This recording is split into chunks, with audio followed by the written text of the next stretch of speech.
Hello, this is Michael Eure, and I'd like to invite you to the Michael Eure Show, featuring student hosts and very special guests talking about a variety of interesting topics. You can find us on the Eagle Stream YouTube channel.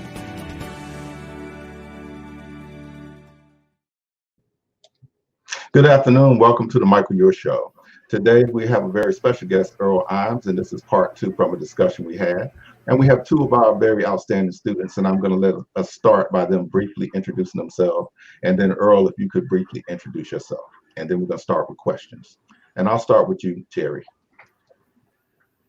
I'm a cybersecurity major here at Wake Tech.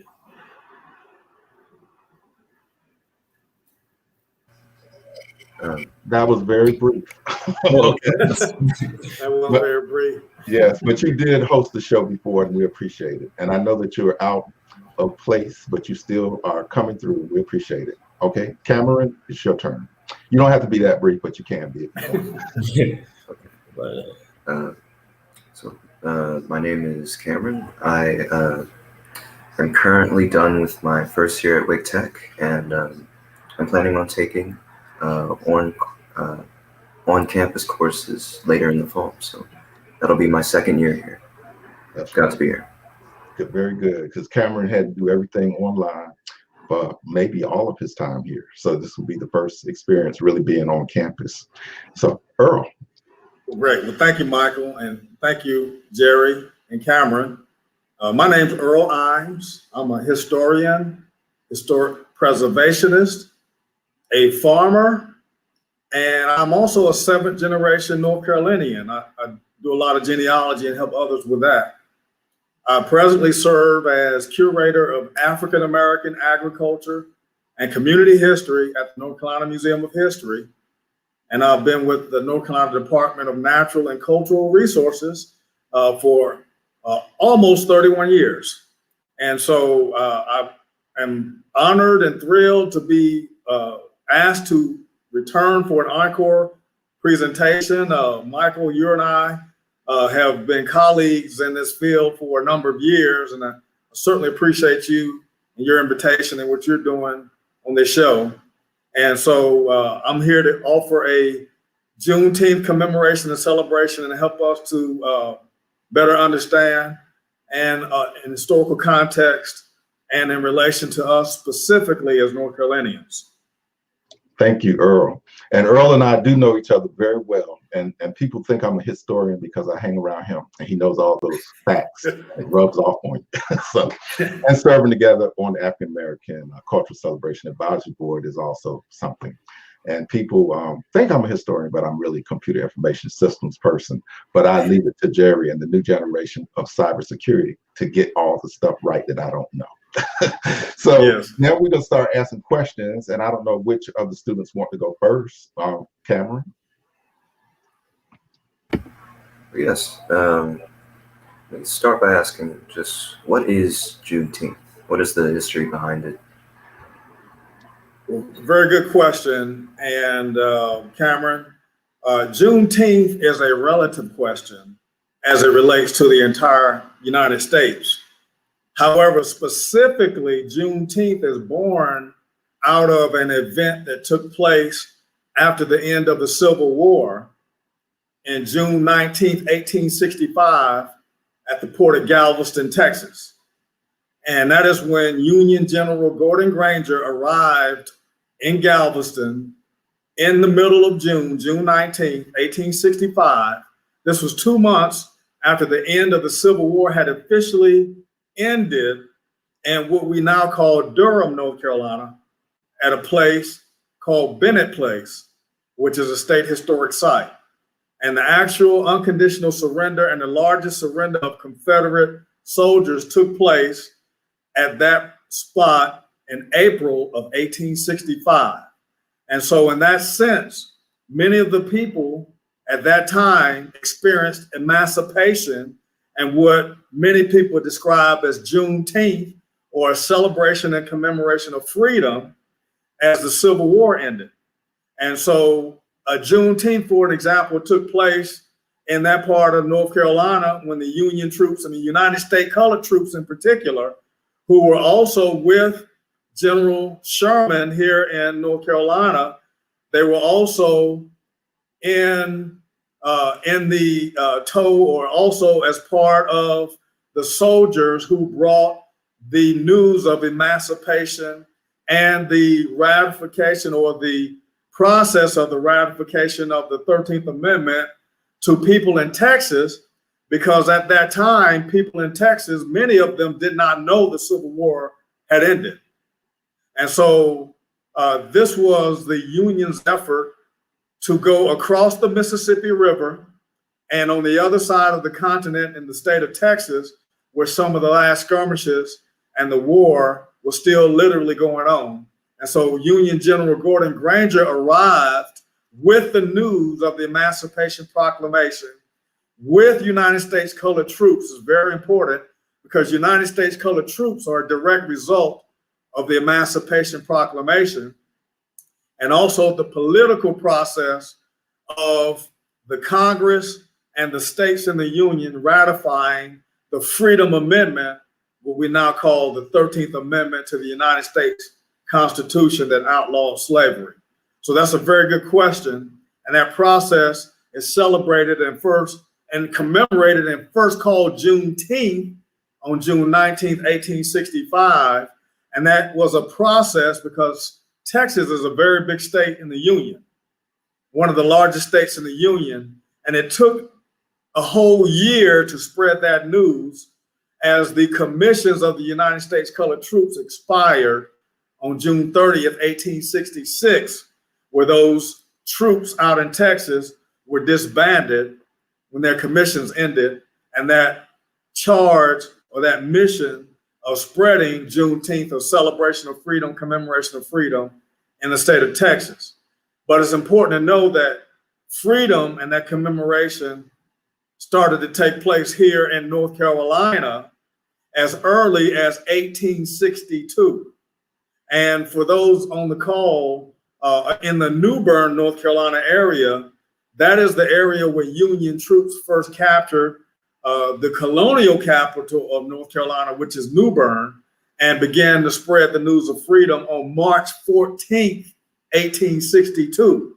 So if you go for Juneteenth programming in New Bern this Saturday on June 19th, they will remind people and they will educate people that in New Bern, North Carolina, Juneteenth, or Emancipation Day, as it was called first here, was actually affected in New Bern on March 14th, 1862, a full 3 years before that same news reached west about 2,000 miles in Texas.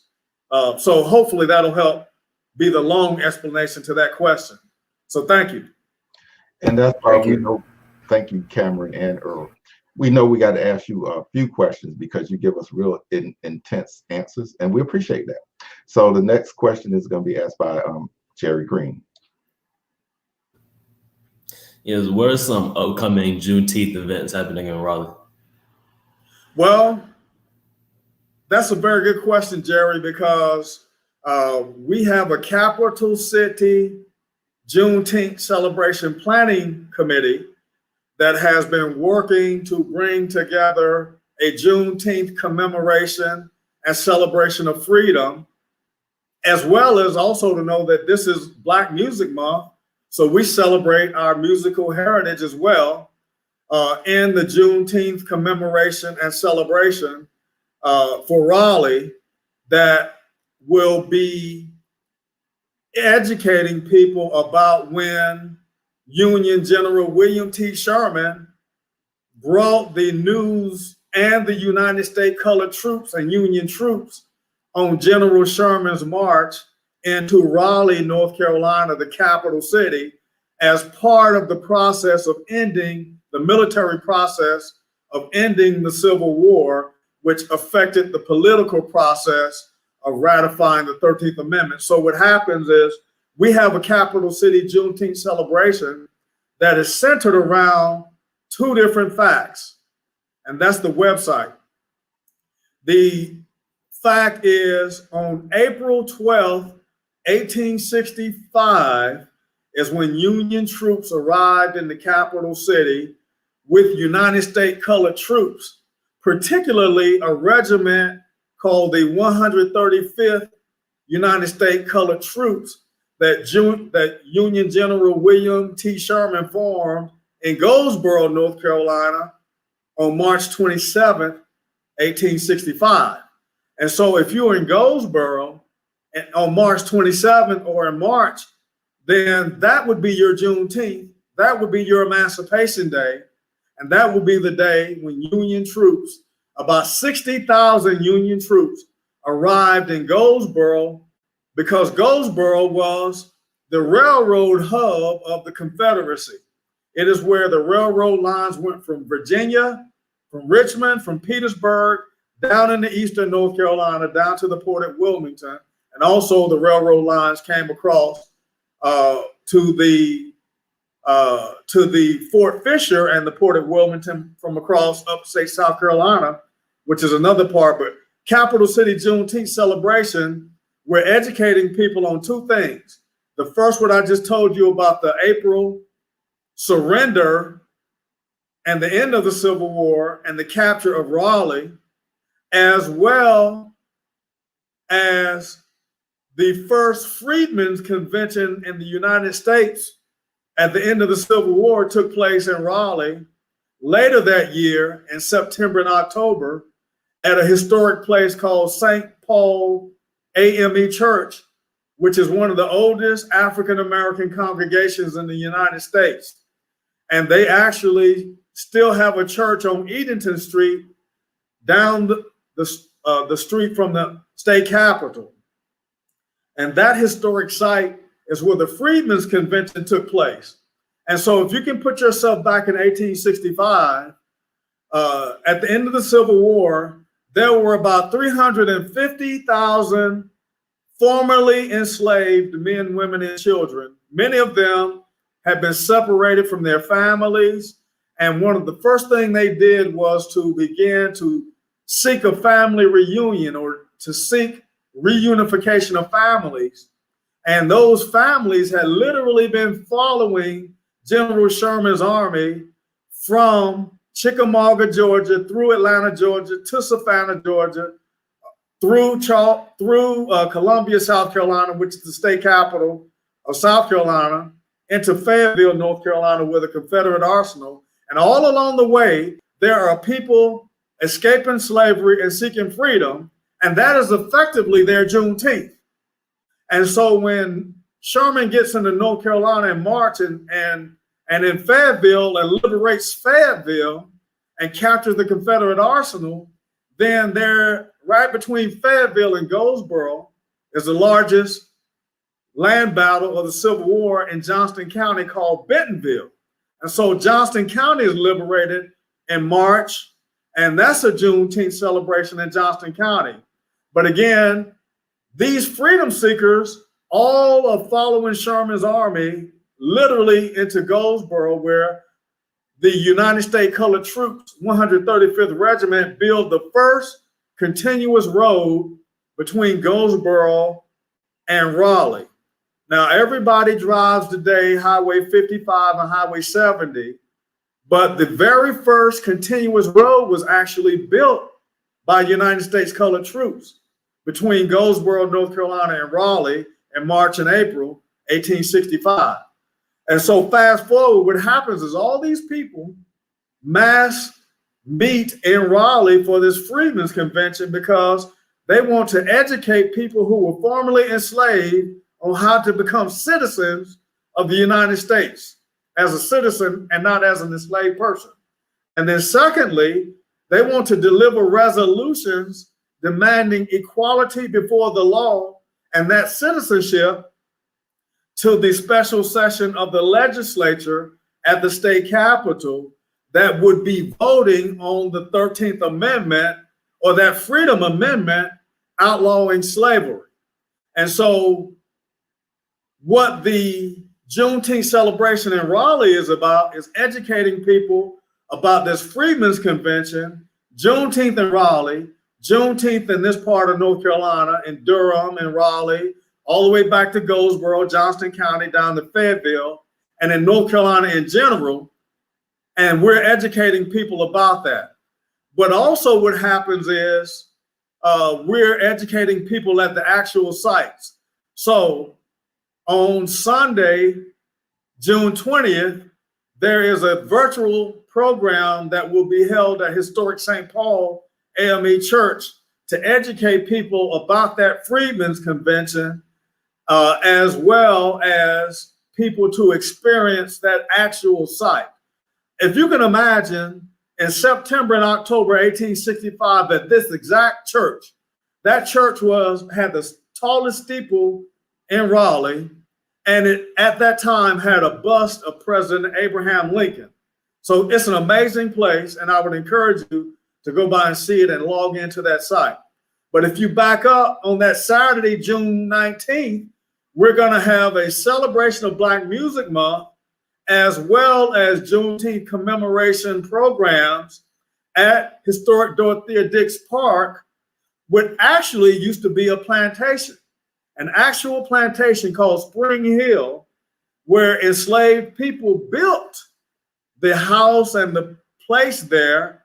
And I have, if you can't pan into the screen, I'll share an artifact that I brought about slavery that I'll be sharing. This is an actual, I don't know if you can see it, a slave tag from my collection from a man who was enslaved in Charlotte in 1852. But you'll be on a site at historic Dix Park that was an actual plantation that belonged to a slaveholder named Theophilus Hunter.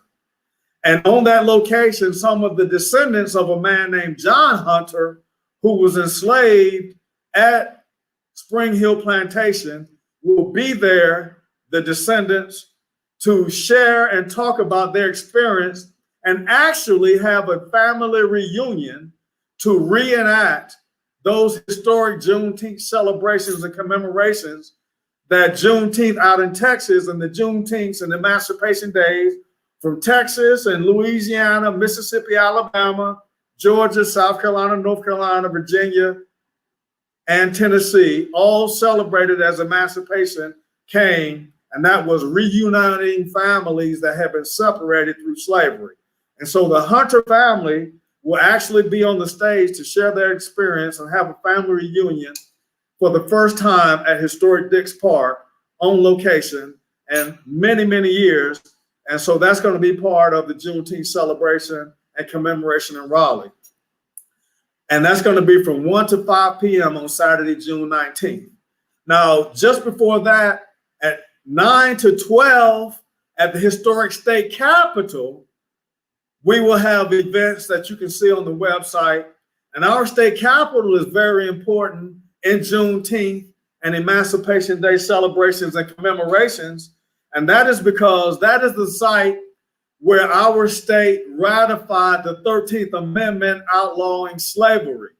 And if I can go back to September and October 1865, when the people here were celebrating Emancipation or Emancipation Day, and what people later in Texas dubbed Juneteenth, it's the same thing. It equals the same thing, a commemoration and celebration of freedom.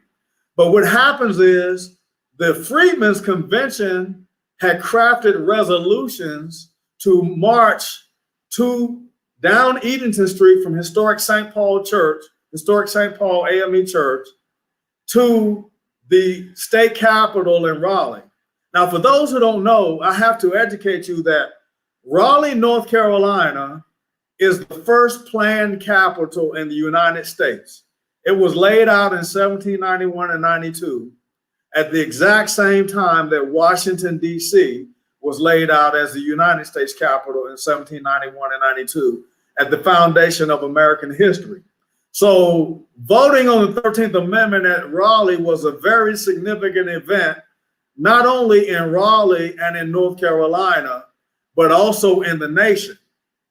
So this is the all eyes of the state, all eyes of the union, all eyes of the world were on the ratification of the Freedom Amendment, or the amendment that outlawed slavery. And if you've never read it, I'll recite it for you. The amendment outlawing slavery reads that slavery nor involuntary servitude except as a punishment for a crime whereof that party would have been duly convicted, shall exist in the United States or any place subject to its jurisdiction. Now, you can read that on your own. That's another history lesson.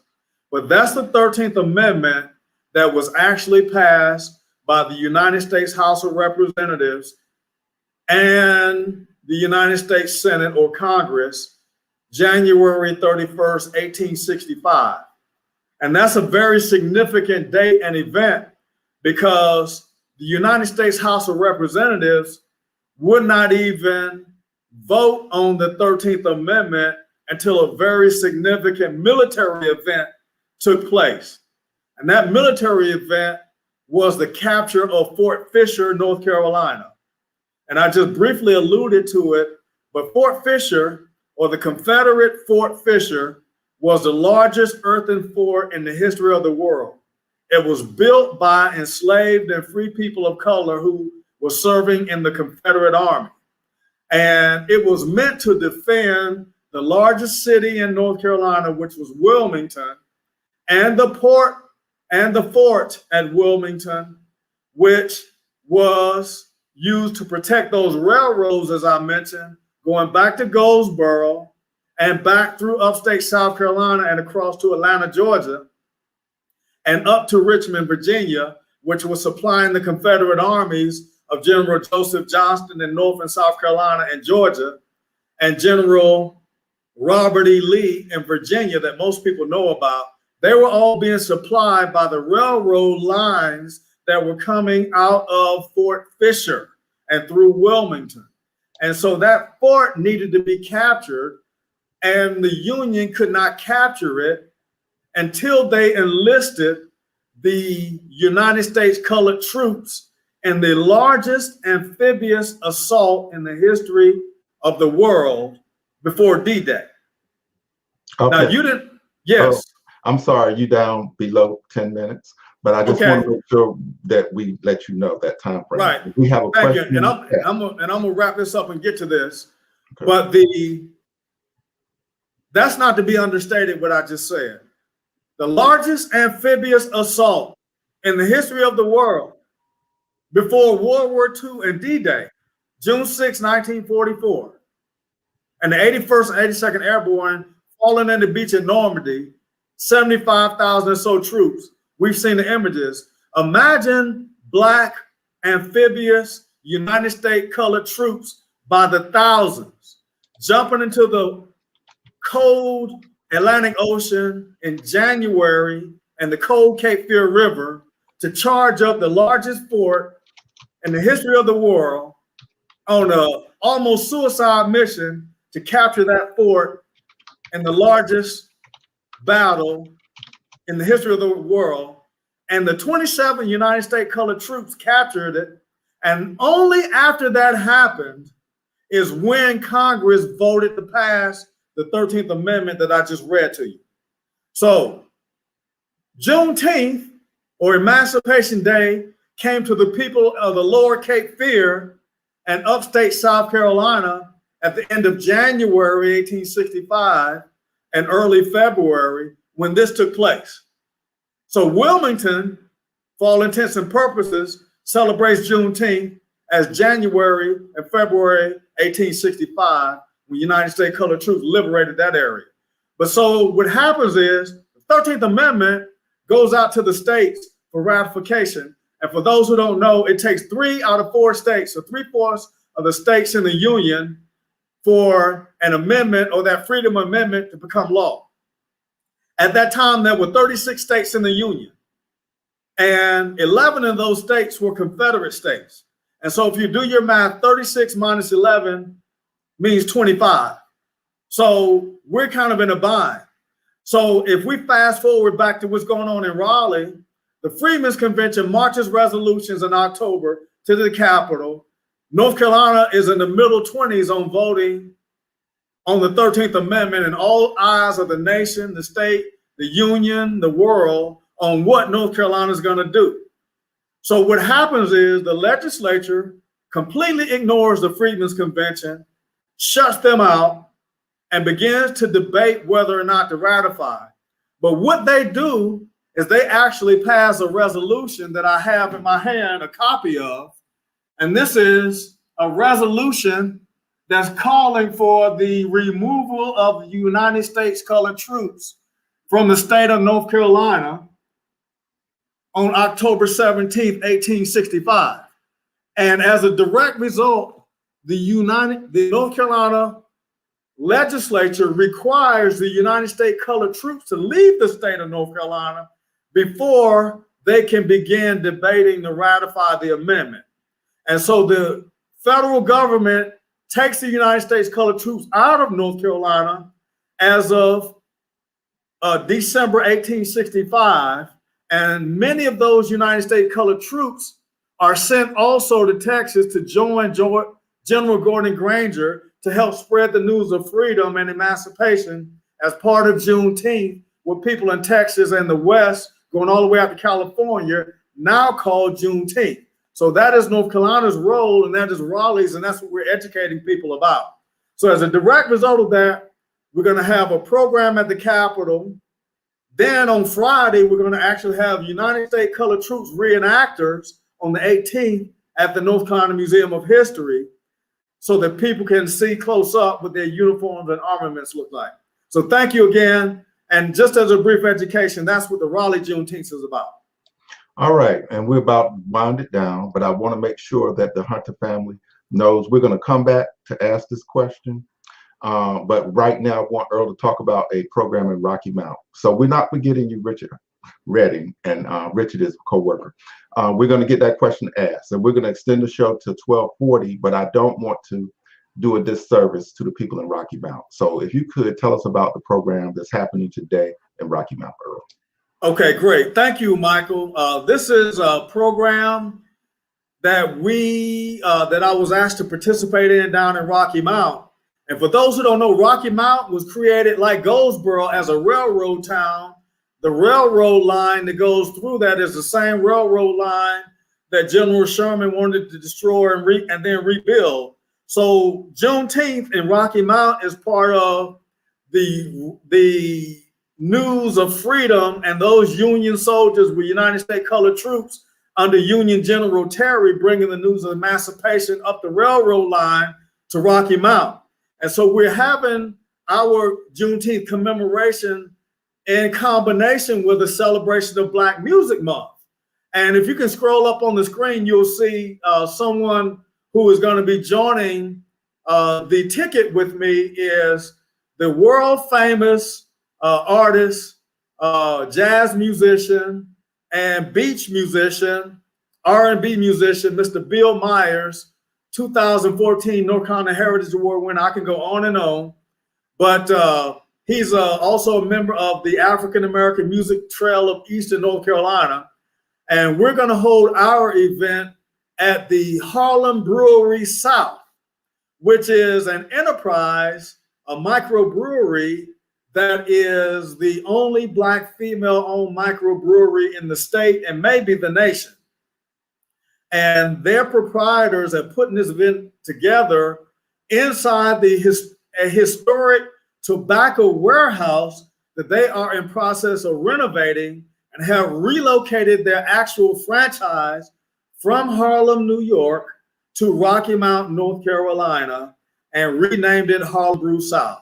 And they're using their venue to stage events in history and culture, as well as becoming an anchor in the Black business district in historic downtown Rocky Mount to revitalize and help revitalize that area. So this program is being dubbed JunetENTH. You get it, JunetENTH. So it's been tonight, June 10th, 6 to 8 p.m., 515 North Gray Street, downtown Rocky Mount. And we're going to be educating people on June 10th in Rocky Mount, as well as the larger Juneteenth and celebration commemoration of freedom, and a celebration of Black Music Month with the world famous Bill Myers live in person, one of the first post-pandemic performances. There's only 200 space event, and I talked to her, and I think if you want to go, you might want to go ahead and register or chime in because there are only 200 seat capacity in this warehouse. So she's part of a historic preservation effort that I have the honor and privilege to also help consult her on refurbishing and repurposing an old tobacco warehouse into a brewery and event space. And so again, Juneteenth, a celebration of freedom, Thursday, June 10, 68, 2021 in historic downtown Rocky Mount in Harlem Brew South. So thank you again for that question and that plug, Michael. And you ended on time, but we're going to go a little bit over. I want to make sure that I announce the Halifax, Northampton County Juneteenth. If anybody wants information about that, you can email me and I can get you in touch with Dr. Beverly Underdew and people down there. They're planning theirs on the 19th, but it will be completely virtual. So you can go to the one in Raleigh and the one there. And there are others throughout the state. And now we're going to let Earl answer that question that was asked from Richard Reddy. Does anybody want to read that, Jerry? Yeah, is the Hunter family part of the same Hunter family that established Freetown outside of Gastonia, North Carolina? That's a good question. Mm-hmm. I have to admit, I don't know that one, but as a historian, I like to assign homework assignments, and that's a homework assignment that I'll give myself because that's part of a celebration of Juneteenth. What happens at the end of the Civil War is many formerly enslaved and free people of color established our own towns and our own communities. And here in Wake County, one of the oldest ones, several ones in Wake County, Oberlin is a community like that. Method is a community like that. Both are now literally surrounded by NC State University. There's another community called Lincolnville that's now part of Cary, North Carolina. So the oldest historically Black town or city in the country is in eastern North Carolina called Princeville. It's in Edgecombe County on the other side of Tar River from Tarboro. So there are many communities like that in North Carolina and throughout the South and the nation. And so it sounds like one that I need to investigate. But the Hunter family is a very large family, and they have extensive genealogy roots throughout the country. And that's a question that maybe should be posed at the Juneteenth celebration on Saturday, if you can attend. All right. And we're rounding it down, but I'm going to let Jerry and Cameron give us a quick reflection of what you thought. I know you learned a lot. And if you happen to have a question, now's the time. And I'm always putting Jerry on the spot to go first. As always, much like last time, I like the insight you gave us and how close all these like the major landmarks and how how you mentioned how about an hour away there was a plantation, but now it's part of bigger, something much better and bigger now. And how you gave us insight about all the other related military. Well, let me finish this and thank you. And I know you said we're going to go to 12:40, so I'm going to take advantage of it, Michael. I didn't finish really telling the drama about the passage and ratification of the 13th Amendment. So there are 36 states in the Union, and the legislators refused to hear the debates or the resolutions from the Freedmen's Convention. They kicked the United States colored troops out, and they proceeded to debate whether or not to ratify the Freedom Amendment or the 13th Amendment outlawing slavery. And so what happens is on December 4th, 1865, the state legislature of North Carolina actually, and the North Carolina people, our people of North Carolinians, used to celebrate every first night watch. I know growing up in Winston-Salem as a boy, at my church on New Year's Eve, used to celebrate and commemorate freedom, or what later became Juneteenth or Emancipation Day, in December or January. And so on December the 4th, 1865, the entire state of North Carolina ratified the 13th Amendment outlawing slavery, abolishing slavery. And so we became the 26th state out of 36. And had we not done it, it is not clear if the 13th Amendment outlawing slavery would have actually passed. And to be certain, and let me educate you on this absolute fact, the Emancipation Proclamation was a wartime measure, and it only freed people while the war was going on. But as I mentioned, the Civil War actually ended in April of 1865. So the Emancipation Proclamation was null and void. It meant nothing. A lot of people don't know that. So from May, June, July, August, September, October, November, there were still slave sales going on. I found evidence of that in North Carolina. So it's very important to know that December made it illegal. And so in North Carolina, and 2 days later, December 6th, I like to say our cousins out in Georgia ratified and became the 27th state to ratify the amendment, making 27 out of 36 the 3/4 necessary, and putting that drama to bed and actually outlawing slavery in all the states and the territories. And that is Juneteenth for the entire nation and territory. Okay, so if I can, I'm going to end up, because what's happening is freedom is not given to anyone. And we devised, and Michael knows that 10 years ago, I curated an exhibit at the North Carolina Museum of History that traveled across the state called Freedom Coming, Freedom for All. And I brought 2 of the panels in for the exhibit labeled 1864, the United States colored troops fought for their freedom and our all freedom, because slavery perverted the entire society and mandated that white, black, Indian, young, old, enslaved, and free all observe the slave codes. And there were repercussions for even white people if you didn't obey slave codes. So United States colored troops fought for freedom, and according to President Abraham Lincoln, ultimately saved the Union. And so with the Emancipation Proclamation, enslaved and free people of color could finally enlist in the federal army. It's important to know that before 1863, it was illegal for black people, for people of African descent, to actually serve in the United States Army. It was not legal. So the Emancipation Proclamation overturned the Militia Act of 1792 and allowed for the enrollment or the creation of the United States colored troop regiments that, by the way, were segregated originally. And that didn't become desegregated until 1947 after World War II. Another story. So the U.S. War Department authorized raising the United States colored troops.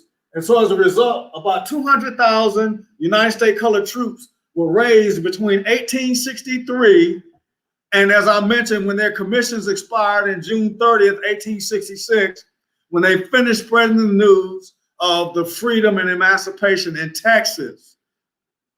The brigade's white officers were abolitionists handpicked by President Lincoln. Here in North Carolina, the 1st, the 2nd, and the 3rd North Carolina colored infantries were raised.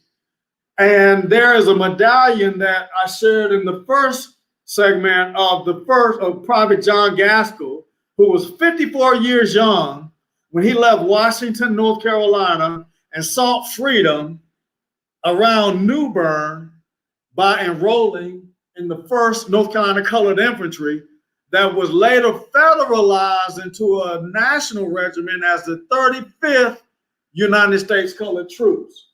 The 35th was later federalized into the 35th.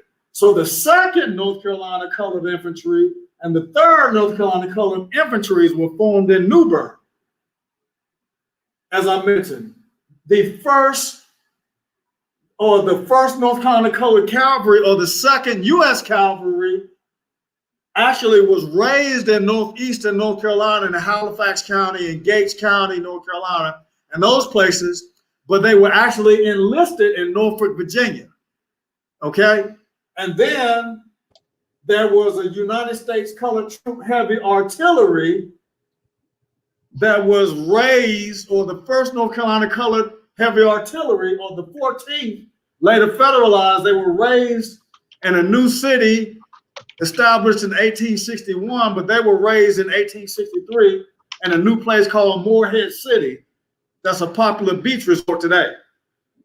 So as I mentioned, these all took place in 1863. And at the end of the war, the 135th, as I mentioned previously, was raised in Goldsboro, and they built what was called a corduroy road for General Sherman with 100,000 troops that joined him coming from Wilmington, and to capture Raleigh, building the corduroy road where they captured North Carolina from Goldsboro, as I mentioned, to Raleigh, North Carolina, and on into Durham. So the United States Colored Troops fought for our freedom and helped save the Union in North Carolina, South Carolina, Virginia, Texas, and effective freedom for all, and Juneteenth, and those celebrations and commemorations of families being reunited and ending slavery that affected and afflicted white people, Black people, Indian people, young people, old people, because the 13th Amendment doesn't mention African Americans.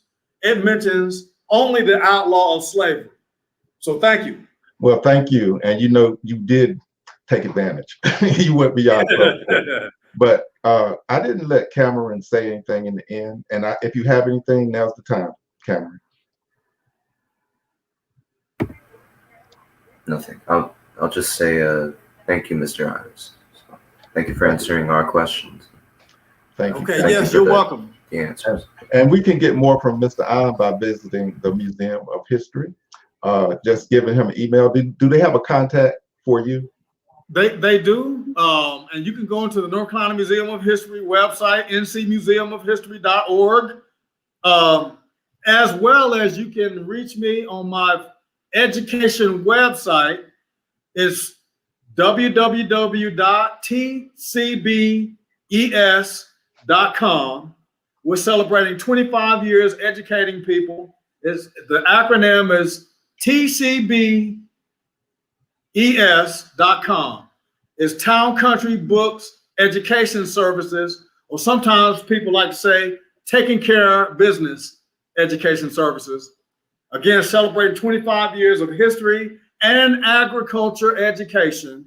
And so the sequel to this exhibit, we've actually produced, called Freedom, A Promise Disrupted, North Carolina, 1862 to 1901. And it explains how we went back from the outlawing slavery and citizenship and voting at the end of the Civil War, and had to have Dr. King and the 1950 Civil Rights era to reaffirm these same freedoms that we earned 150 years ago.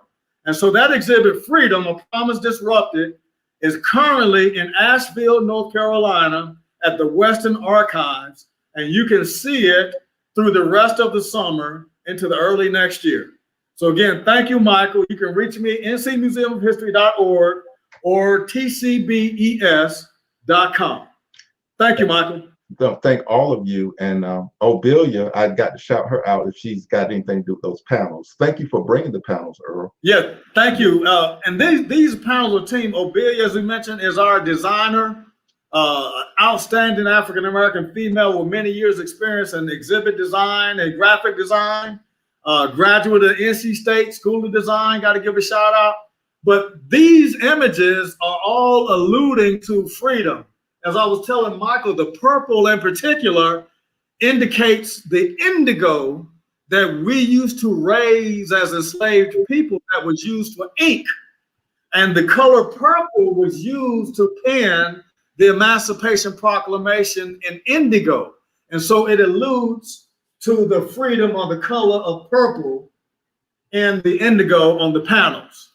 And thank you. And next week from 12 to 12:30, we'll be celebrating Black Music Month on the show. And also in this show, we will be talking about something that we're having June the 30th. I want you on the panel to know you're invited. It's the African American Latino Cultural Mixer, and it will focus on music of Latin America and African Americans in the United States. That's from 6 to 7:30. So I'm giving y'all your personal invitations. We can have food, we can have music, we can do games, we can have prizes, and it's free. So get back in touch with me, and we'll see y'all next time. And Earl, enjoy yourself in Rocky Mount. If I get a chance, I'll come down there. Thank you, brother. I appreciate you. Appreciate you, Cameron, brother, and brother Jerry. Y'all keep up the good work. Y'all are the future. And thank you for the AV.